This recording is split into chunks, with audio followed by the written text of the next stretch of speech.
Now, talks between Ukraine and Russia continue even as Russian forces continue to bombard Ukrainian cities.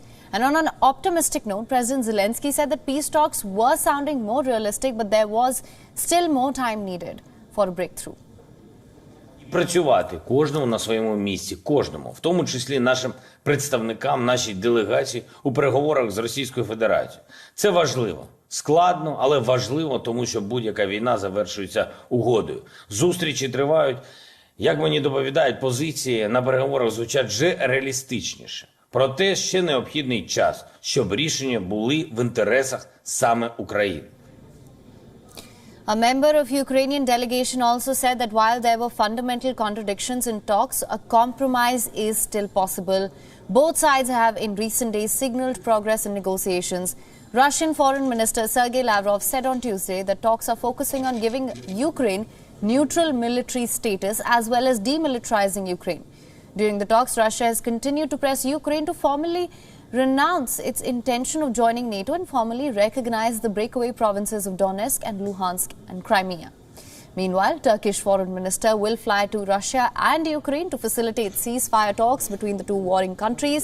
He is set to meet Russian Foreign Minister today and his Ukrainian counterpart on Thursday. This comes after Turkey hosted the first talks between foreign ministers of Russia and Ukraine as it seeks to mediate this conflict.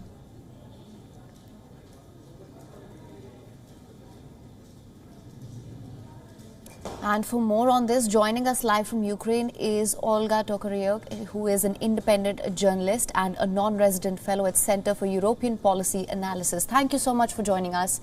Now, as per President Zelenskyy, peace talks are sounding more realistic. What do you make of these comments? What sort of a resolution can we expect?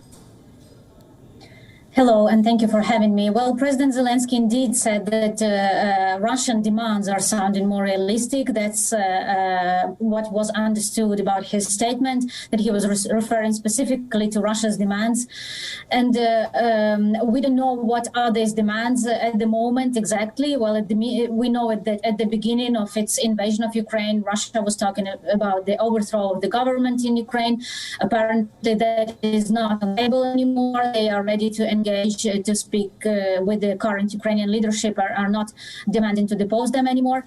This is, I think, is due to several reasons, and one of them is that Russia failed to achieve a blitzkrieg, a quick victory in Ukraine. Russia didn't manage to take any major Ukrainian city, with the exception of the southern city of Kherson. It didn't manage to take Kyiv or Kharkiv. It's encountered heavy, resistance on behalf of the Ukrainian army and the Ukrainian population. Russia is suffering serious losses in Ukraine. According to the government figures, more than 13,000 Russian troops have been killed. These are figures from the Ukrainian government. Of course, they should be taken with caution, but it's undeniable that Russia failed to achieve its goals in the military field, and that's why it's reshaping its demands and scaling them down. Right, absolutely. In fact, just for more clarity on that, as per Russian Foreign Minister Sergei Lavrov, the talks were focused on giving Ukraine a neutral status. Now, what would that entail? Well, Russia has been talking about that all the time, about this opposition for Ukraine to join NATO. But in fact, the destruction and the invasion of Ukraine does not justify that goal.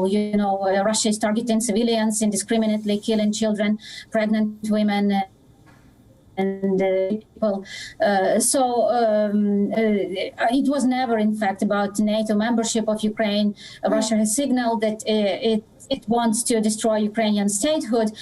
And obviously there is a huge distrust in Ukraine towards any kind of agreement with Russia. While President Zelenskyy signaled that Ukraine might not consider, joining NATO anymore, that might be taken off the table, he also spoke that Ukraine would need some sort of ironclad, as he said, security guarantees from several countries in the world, including Russia, but also the Western countries and probably Turkey. He mentioned Turkey explicitly in order to prevent further invasions.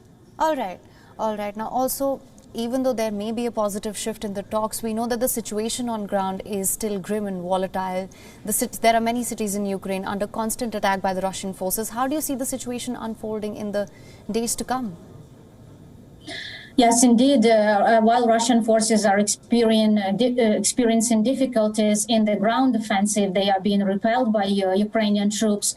They are increasingly resorting to the air offensive to drop in missiles and bombs on Ukrainian residential areas, targeting in also capital Kyiv for the last 3 days in the early morning. Residential areas and residential blocks in Kyiv have been hit by Russian missiles, killing civilians and destroying those buildings. So Russia is using this sort of tactics also to put pressure on Ukraine at the negotiating table.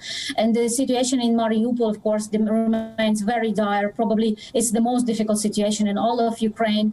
Yesterday, about 25,000 civilians were allowed to leave the city finally, but still hundreds of thousands of people are remain trapped there without access to drinking water, to food, to medicine, without heating, without electricity. Among them, also pregnant women and women who just gave birth from the bombed hospital last week that Russians bombed the hospital in Mariupol. Right, absolutely. Olga, thank you so much for joining us at such a turbulent time. We wish you all the best. Thank you so much for all your inputs on this. WION is now available in your country. Download the app now. Get all the news on the move.